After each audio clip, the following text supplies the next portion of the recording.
Bom dia a todos, bom dia a todas. Bom dia para você também que está assistindo a gente pela TV UFMA no Maranhão. Sejam muito bem-vindos e bem-vindas aqui ao nosso programa.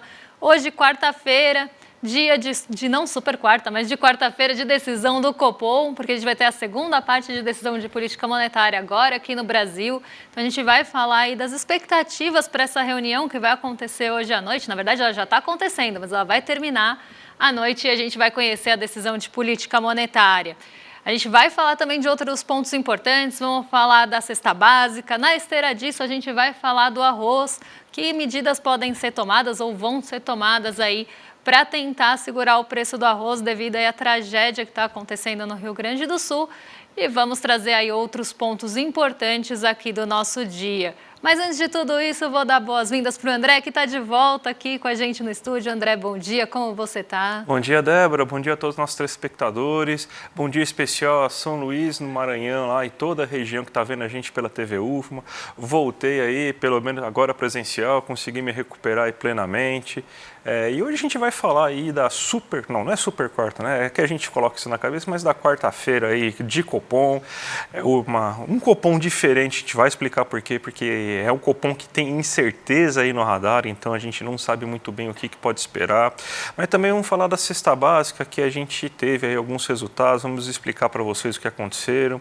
E vamos falar também aí do caso aí do Rio Grande do Sul, o que pode acontecer aí por causa das enchentes em relação ao preço dos alimentos, né? Então vamos explicar tintim por tintim para vocês. Mas já vamos passar para a nossa agenda, porque a gente tem bastante coisa aí para falar hoje.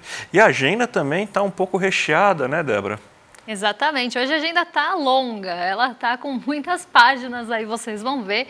Isso porque a gente tem muitos balanços que saem aí no final do dia aqui no Brasil. Então a gente vai passar por eles, mas vamos trazer aí primeiro os pontos principais que aconteceram já no comecinho da manhã. Então a gente teve na Bélgica a divulgação do balanço da Embev, e aqui no Brasil, antes da abertura também da Ambev. Então a gente tem aí, né, as duas empresas ligadas aí a bebidas alcoólicas, né, num geral, cervejas também, mas divulgando aí os seus balanços corporativos durante a manhã. Então até o balanço da Embev surpreendeu bastante, ajudou inclusive a dar um fôlego para as bolsas europeias que estavam mais amuadas no começo da manhã. Isso porque também saiu lá na Europa a produção industrial alemã de março, então a gente vem falando, né, as dificuldades que a produção industrial e o setor industrial na zona do euro, de uma forma geral, está enfrentando. Então, um dado aí bastante aguardado e que acabou também trazendo um sentimento ali mais cauteloso para o mercado europeu especificamente. A gente também teve 6 horas da manhã o dirigente do Banco Central Europeu participando ali de uma audiência no Parlamento Espanhol. Então, amanhã ficou mais voltada mesmo para esses dados que saíram na Europa, até porque lá os mercados começam mais cedinho.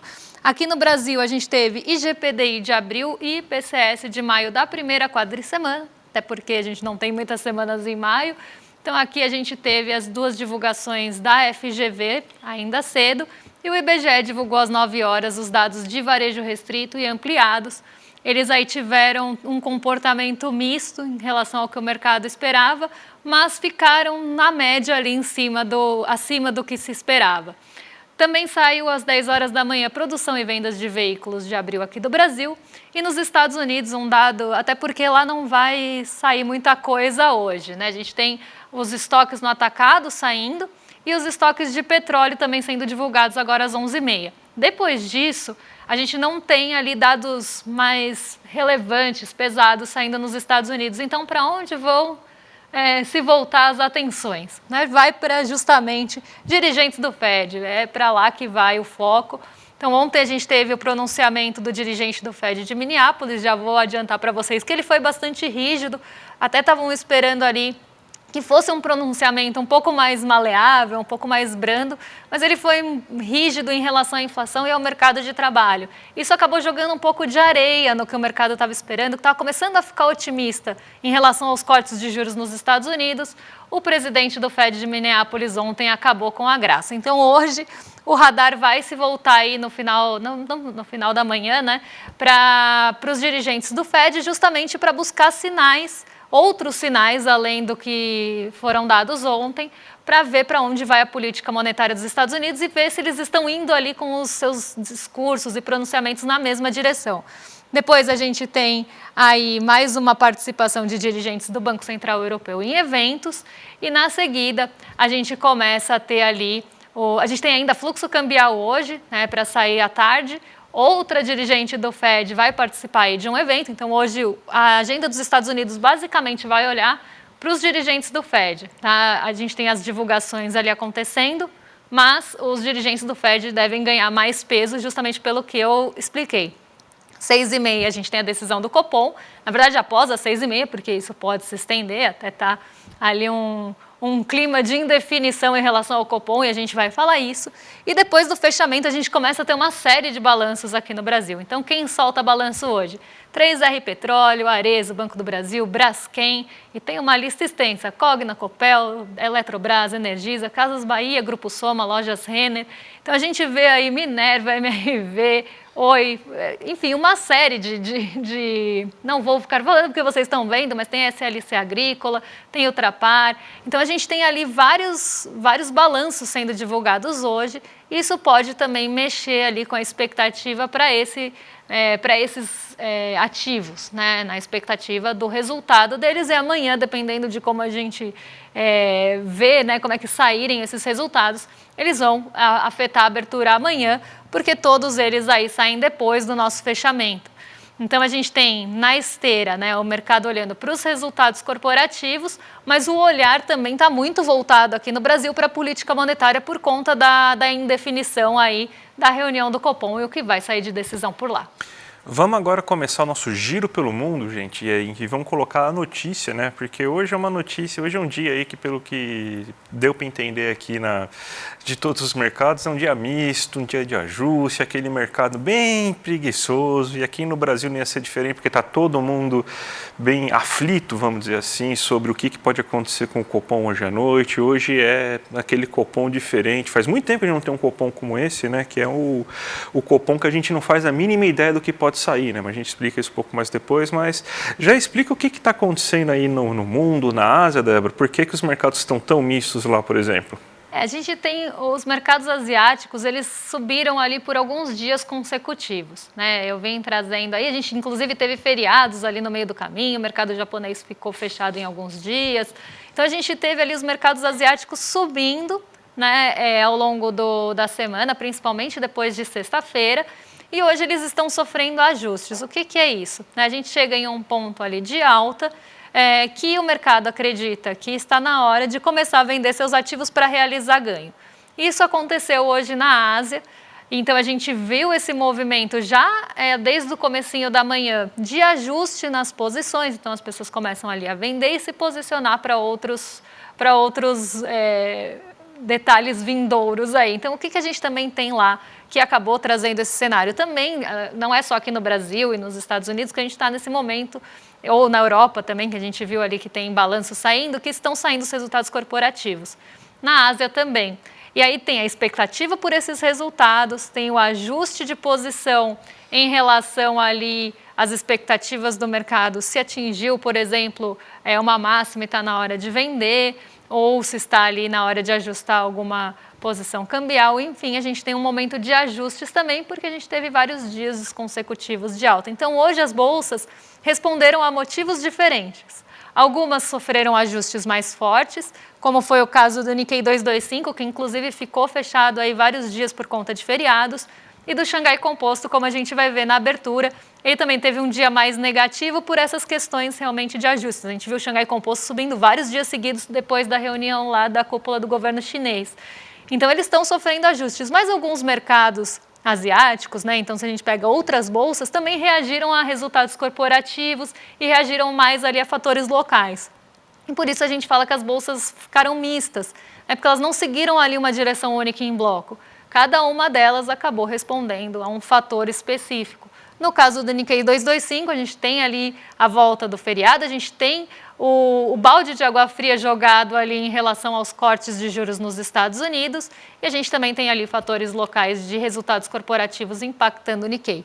Então, ele teve um dia mais negativo, liderou ali a queda na Ásia, mas outras bolsas também caíram, como foi o caso do Xangai Composto. Vamos aqui para o Brasilzão, então, porque vamos começar já falando da cesta básica, que ela teve alta em 10 das 17 capitais brasileiras nesse mês, né? Que nem a gente estava falando, tá melhorando aos poucos, né? Primeiro foi 16 das 17, depois foi 14 das 17, agora são 10 das 17, né? Mas mesmo assim ainda temos um problema.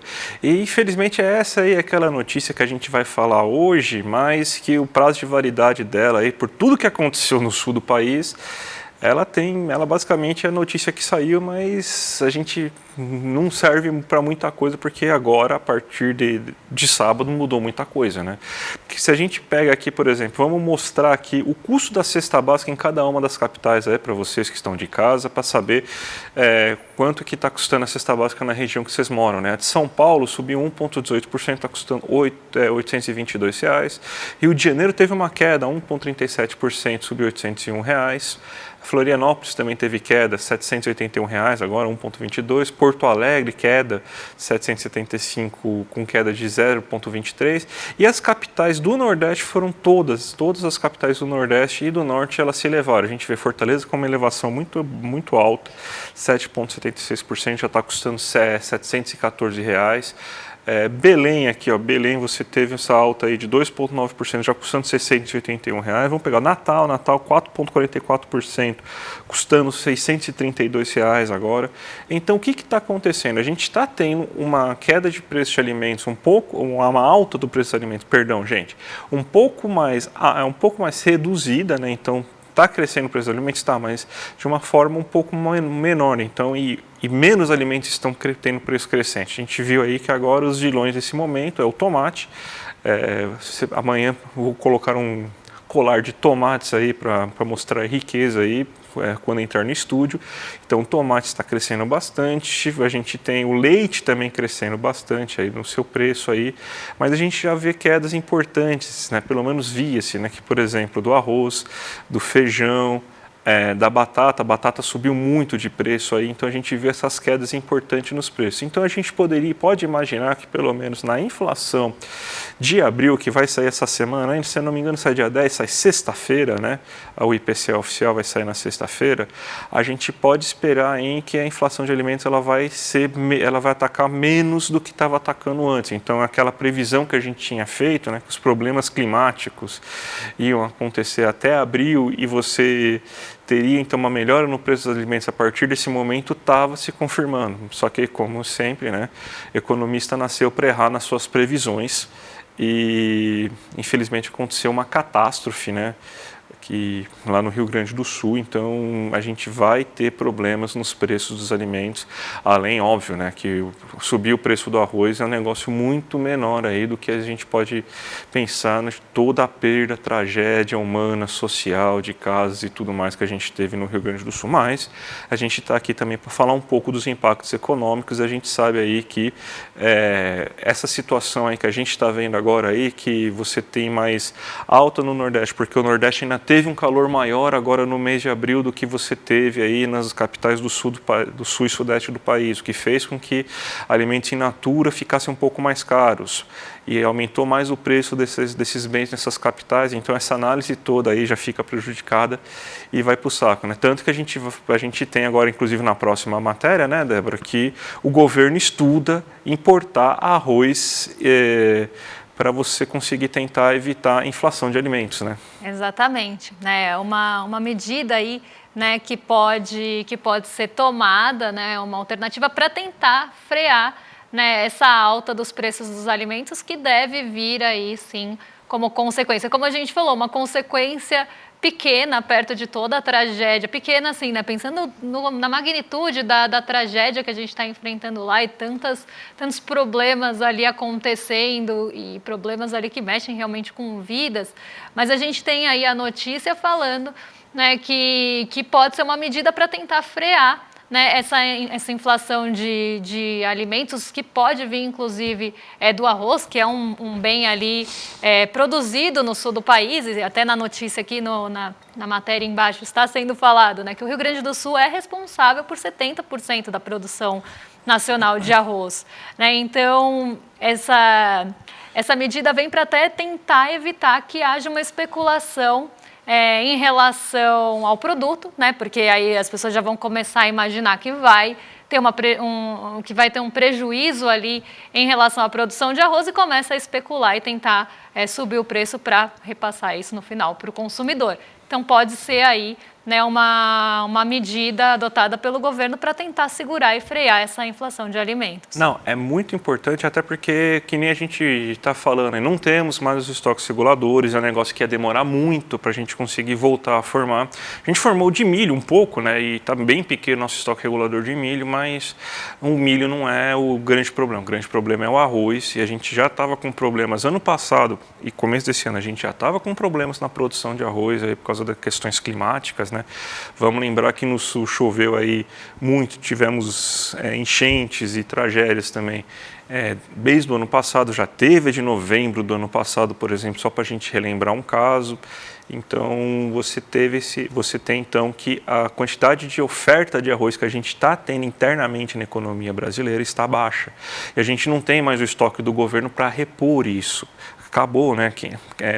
Acharam que era besteira, acharam que isso daí não importava, então zeramos os estoques durante o governo Temer e governo Bolsonaro, né? Isso daí sempre foi tratado como segunda mão e a gente precisa voltar a ter, só que não é do dia para a noite. Então, o que a gente vai precisar fazer? Importar esse arroz para servir como se fosse um estoque fictício, né? Então, a gente pega como se estivesse no nosso estoque, o governo vai lá e coloca no mercado para evitar um maior preço do arroz aí na mesa de vocês. Então, é essa a importância que a gente tem. Vamos falar do Copom, Débora? Porque está todo mundo esperando esse negócio hoje, né? Até depois de tudo que aconteceu no Sul, perdeu um pouco a relevância, né? Mas vamos lá falar aí que tem decisão hoje, né? A gente precisa, e a decisão está bem incerta, né? Então, está todo mundo nervoso, né? Exatamente, não se sabe para onde vai o Copom hoje. E a gente tinha, né, uma previsibilidade nos outros Copons, né? A gente tinha uma probabilidade altíssima ali daquele ritmo de 0,5 ponto percentual a continuar acontecendo nas reuniões. Na última reunião, então na reunião anterior, o que teve ali de sinalização para a reunião dessa semana? Que a gente ia ter mais um corte de 0,5% e que os próximos poderiam ali ser revistos, serem revisados e poderiam até... E aí não se falou em magnitude, mas o mercado começou a esperar que pudesse ser ali de 0,25 ou que pudesse ter um espaço maior entre os cortes e que a taxa Selic terminal, que é aquela que vai terminar o ano, não ia ser ali a anteriormente prevista. E aí o que aconteceu? Foram saindo alguns dados ali ao longo do tempo e o Roberto Campos Neto inclusive falou ali em várias coletivas, não foi em uma só, que pode ser, né, que a gente já adiantasse, né, por mais que tenha tido aquela sinalização de corte de 0,5 ponto percentual, poderia acontecer já nessa reunião o corte de 0,25, e aí quando a gente teve aquela questão de mudança da meta para 2025 e 2026, mudança da meta fiscal aqui, tá? Aquele assunto que a gente adora, a meta do déficit, ser déficit zero em 2025 e diminuir o superávit de 2026, isso começou também a mudar ali um pouco a visão do mercado em relação à taxa Selic e começou inclusive uma pressão, a gente foi vendo ao longo das semanas, a distribuição ali, né, das expectativas para a taxa final do ano subirem, e aí agora isso já está aparecendo de fato ali no relatório Focus, mas a gente começa a ver uma pressão vinda tanto do Focus como ali das taxas futuras, de uma taxa final ali para esse ano e outros vencimentos também subindo, pressionando para um corte menor na taxa Selic já agora nessa reunião. E aí começou toda essa discussão, se seria 0,5 ponto, como foi sinalizado antes, ou seria 0,25 ponto percentual, como foi falado aí pelo Roberto Campos Neto em várias coletivas, que começou até a falar ali de pontos de política monetária e fiscal. Eu não vou entrar nesse detalhe aqui, porque quero manter a minha sanidade agora, mas a gente vê ali essa discussão voltando a acontecer. E pior, né? Porque aí a parte ali de que espera 0,25 começou a crescer conforme o Copom foi se aproximando, e a gente começou a ter, inclusive, discussões que poderia ter não ter corte, né, nessa reunião. Então, está bem definido e isso está também ditando aí o ritmo do nosso mercado nessa manhã. Então, já vamos aproveitar, já que estamos nessa indefinição toda, o nosso mercado deve estar bem assim, azedo, né? Vamos saber aí, ó. Nossa, o mercado andando assim, nem de lado, né? O mercado nem levantou da cama hoje, né, Débora? Tá muito perto do 0 a 0 e esse movimento era esperado, porque diante de uma indefinição em relação a juros, o mercado não vai tomar posições ali fortes. E num dia que saem tantos resultados, o mercado também vai manter ali um pouco mais de cautela. Então, a gente tem ali a nossa bolsa andando de lado, ali bem perto do 0 a 0, 0,01 negativa, e ela está nessa toada aí desde cedinho. Desde a abertura, a gente vê a bolsa nesse patamar aí, oscilando muito perto do zero. Em Nova York, a gente vê quedas aí um pouco maiores, porque hoje as treasuries de 10 anos, que vocês estão vendo aqui, são os rendimentos dos títulos de dívida com vencimento para 10 anos, voltaram a subir na expectativa por aqueles dirigentes do Fed que vão falar hoje.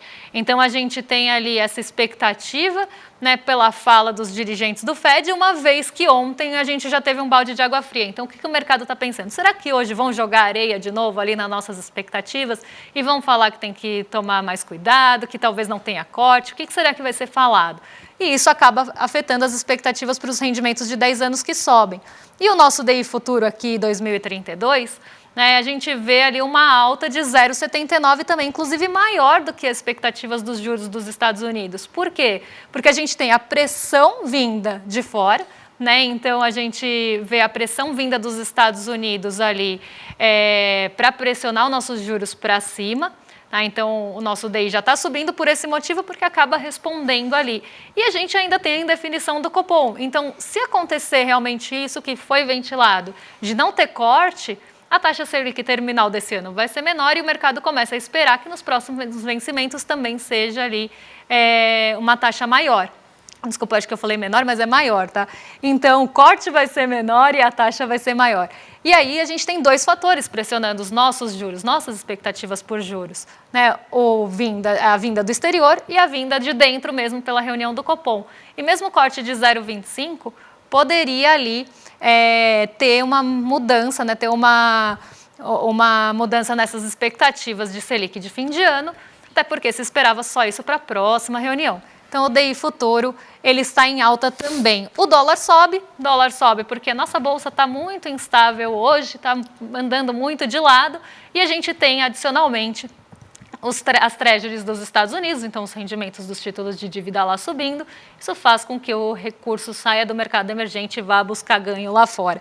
Então, um movimento bem esperado, o dólar subindo ali um pouco, mas não tanto, respondendo a esse movimento que vem de fora, mas também vem aí de uma bolsa muito instável e acompanhando, inclusive, numa magnitude um pouquinho maior, a alta do dólar frente aos pares. O petróleo Brent hoje não dá apoio para a nossa bolsa subir, nem o minério de ferro, porque os dois ficaram negativos. Na verdade, o petróleo opera negativo e o minério de ferro fechou também negativo na China. Então, um dia ali de indefinições em relação aí ao nosso mercado, por isso andamos de lado.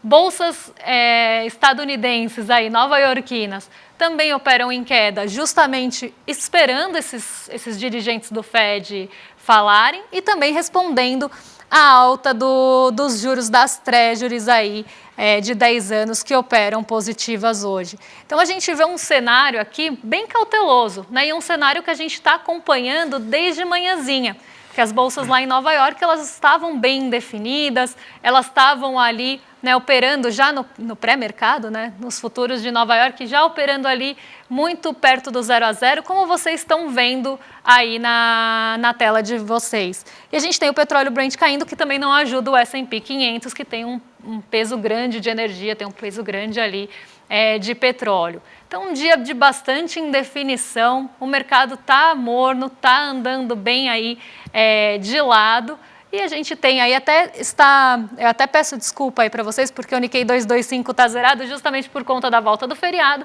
mas eu já mostrei para vocês que ele caiu em 64.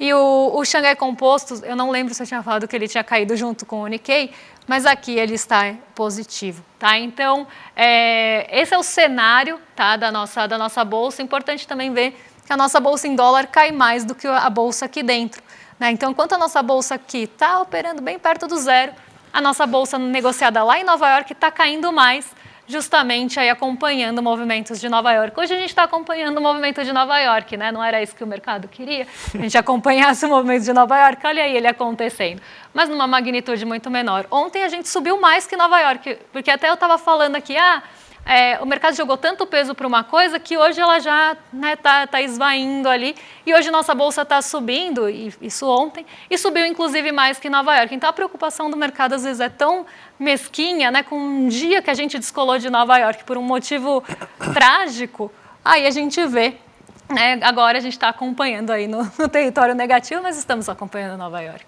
Dia de Copom é isso, né? Dia de Copom ninguém quer saber de nada, o mercado não faz nada, volatilidade baixa, é isso mesmo, né? Mas, Débora, tem um assunto importante aí, porque é amanhã, gente. Amanhã a gente tem Investidor Mestre 2.0, lançamento aí com a super aula que o Edu vai dar aí para vocês aí, ó, que é tudo que você precisa saber para investir com segurança e rentabilidade. Então vocês vão ter aí uma atualização aí do nosso querido Investidor Mestre, que tanto eu quanto a Débora trabalhamos lá. Então,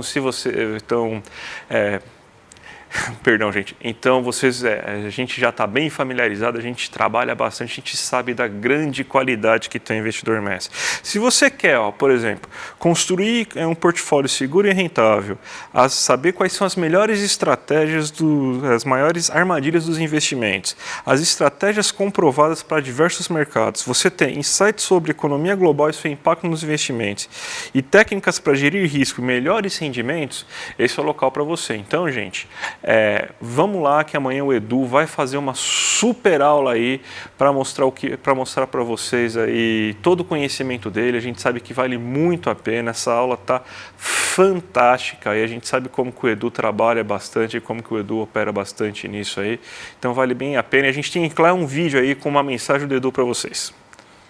Eu sei direitinho como é que funciona a tua vida com os investimentos. Mais de 20 anos trabalhando no mercado financeiro, conversando com um monte de gente. É o seguinte, um cara te fala que é melhor ter ação do que renda fixa. O outro te fala que é melhor ter o fundo de investimento que a caderneta de poupança. Um monte de gente fala um monte de coisa, você se sente inseguro e aí você trava e acaba não mudando onde seu dinheiro está. E provavelmente está num lugar péssimo. Eu vou acabar com esse caos que é a sua vida financeira no dia 9 de maio, com uma aula que vai resolver todas essas inseguranças e te ensinar todo o básico que você precisa saber para poder começar de uma maneira segura e eficiente essa construção de patrimônio. 9 de maio, quinta-feira, às 8 horas da noite, de graça participar. Para você se inscrever, é só clicar no link que vai estar aqui embaixo. Se inscreve agora e chame seus amigos e amigas para participar também. Uma aula que vai fazer diferença na tua vida inteira.